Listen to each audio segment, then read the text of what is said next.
शेख हनफी उलमा है, वो कहते हैं लोगों से अपने कुरान तर्जुमे से ना पढ़े गुमराह हो जाएंगे। कुरान मजीद को तर्जुमे के साथ पढ़ना जरूरी नहीं है, ये याद रख ले।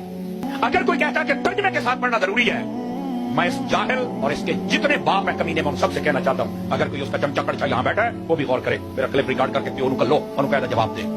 अगर इसको पढ़ने से गुमराही मिलती है तो रब तो कहता है हिदायत मिलती है। तो कुरान मजीद का जब पहली मर्तबा फारसी में तर्जमा हुआ था, उस वक्त के हनफी उलमा ने शाह वलीउल्लाह को काफिर करार दे दिया कि कुरान बदल दिया। तो इन्होंने ऊंची आवाज में कहा, लोगो अल्लाह की इबादत करो, रब्बकुम वो तुम्हारा रब है। जो इसने ये कहा तो वो हनफी आलिम पीछे मुड़े और कहा काफिर काफिर काफिर।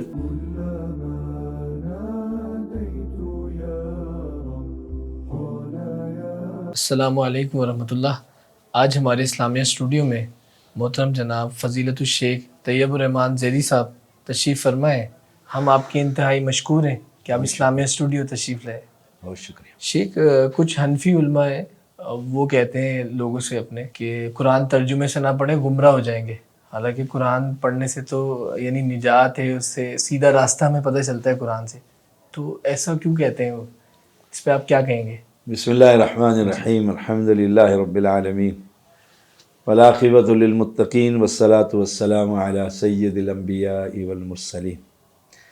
बाज़ हनफी उलमा का ये बड़ा पुख्ता रद्द अमल है कि कोई शख्स अगर कुरान तर्जमे से पढ़ने लग जाए तो वो फिर उस शख्स को कहते हैं तुम गुमराह हो जाओ। जी बिल्कुल। ये हवाई बात नहीं, बल्कि बड़े बड़े इनके मुफ्ती इस बात का ऐलान करते हैं। हालांकि अल्लाह ताला ने कुरान की पहली सूरत में, सूरतुल बक़रा में, अलिफ लाम मीम ज़ालिकल किताबु ला रैब फ़ीह हुदल लिल मुत्तक़ीन, ये हिदायत है जी बिल्कुल परहेज़गारों के लिए। अगर इसको पढ़ने से गुमराही मिलती है तो रब तो कहता है हिदायत मिलती है। बिल्कुल। एक और मकाम पर फरमाया हुदम व रहमा, ये अल्लाह की रहमत भी है और अल्लाह की तरफ से हिदायत भी है। एक और मकाम पर फरमाया हुदम व शिफा, इसमें हिदायत भी है, शिफा भी और इसमें शिफा भी है। बिल्कुल। तो इस पर तो बाकायदा इन लोगों का, हनफी उलमा का बिलखसूस, जी कि कुरान को तर्जमे से ना पढ़िए। अगर आप थोड़ा सा पीछे चले जाएं ना, तो कुरान मजीद का जब पहली मर्तबा फ़ारसी में तर्जमा हुआ था तो उस वक्त के हनफी उलमा ने शाह वलीउल्लाह को काफिर करार दे दिया। अच्छा, कि कुरान बदल दिया। यानी काफिर ही करार दिया। हाँ बिल्कुल, उसने कहा जी ये कुरान बदल दिया। और एक और मैं पिछले दिनों तारीख़ में पढ़ रहा था जी कि एक शख्स मौलाना मोहम्मद इसहाक इंडिया से तशरीफ़ लाए और सियालकोट के मौलवी मुज़म्मिल के घर ठहरे। अच्छा ये तारीख़ में दर्ज है। अच्छा तो कुरान की उस बैठे हुए थे, वो हनफी आलिम थे, ये आकर वहाँ पर है एज ए मेहमान ठहरे। तो सुबह के वक्त इन्होंने या अय्युहन्नास उअ्बुदू रब्बकुमुल्लज़ी खलक़कुम वल्लज़ीना मिन क़ब्लिकुम लअल्लकुम तत्तक़ून, ये तिलावत की। और एक वो है, वो वज़ू करने जा रहे थे, तो इन्होंने ऊंची आवाज़ में कहा, लोगो अल्लाह की इबादत करो, रब्बकुम वो तुम्हारा रब है। जो इसने ये कहा तो वो हनफी आलिम और पीछे मुड़े और कहा काफिर काफिर अच्छा।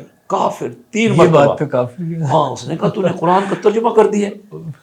सुभान अल्लाह। जी तो ऐसी बात नहीं है, अल्लाह का शुक्र है दुनिया इस कुरान को पढ़कर मुसलमान है। बिल्कुल। मैं सऊदी अरब में था, 2002 की बात है गालिबा। जी हाँ, उस वक्त कुरान मजीद 75 ज़ुबानों में तर्जुमा हो चुका था।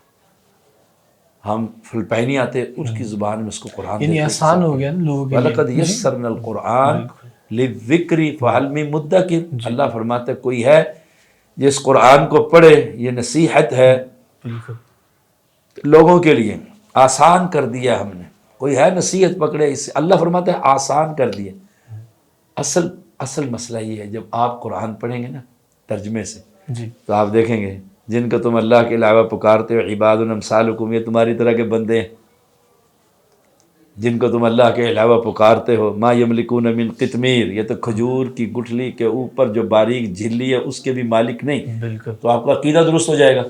जब आपका अकीदा दुरुस्त होगा तो आप उस मस्जिद और उस दायरे से बाहर निकलेंगे। इसीलिए मना करते हैं, इसीलिए मना करते हैं। असल वजह ये है। जी बिल्कुल। जब ये कुरान पढ़ने लग जाएगा तो ये मौलाना से पूछेगा, भाई قرآن مقدس تو کہہ رہا ہے یہ اموات مر گئے ہیں، فوت ہو گئے ہیں، غیر احیا، زندہ نہیں ہیں. تم کہتے ہو قبر والے زندہ ہیں. اس لیے وہ پڑھنے نہیں دیتا کہ یہ مسلمان ہمارے چنگل سے آزاد ہو جائے. بالکل. میں دعوت دیتا ہوں اسلامی اسٹوڈیو کی توسط سے دیکھنے والوں کو اور سننے والوں کو کہ ہر گھر میں قرآن مجید مترجم ہونا چاہیے. بالکل. احسن البیان بڑا خوبصورت مختصر تفسیر ہے، اور جوناگڑھی رحمہ اللہ کی اور حافظ صلاح الدین یوسف رحمہ اللہ کی اس پر حاشیہ تھوڑا سا، وہ ہر گھر میں ہونا چاہیے. جہاں قرآن کی آیت دیکھیں اس کی 2 آیتیں ضرور ترجمے سے پڑھیں، اور نیچے اس کا نمبر دیا ہوا تفسیر دیکھیں. نہ سمجھ آئے مسجد کی قریب مسجد کے عالم کے پاس جائیں کہ یہ قرآن ہے، یہ آیت کا ترجمہ ہے، مجھے ذرا سمجھا دیں. انشاءاللہ ساری امت سے شرک کی جڑ کٹ جائے گی انشاءاللہ. اگر صرف قرآن کو ترجمے سے پڑھ لیں. جزاک اللہ.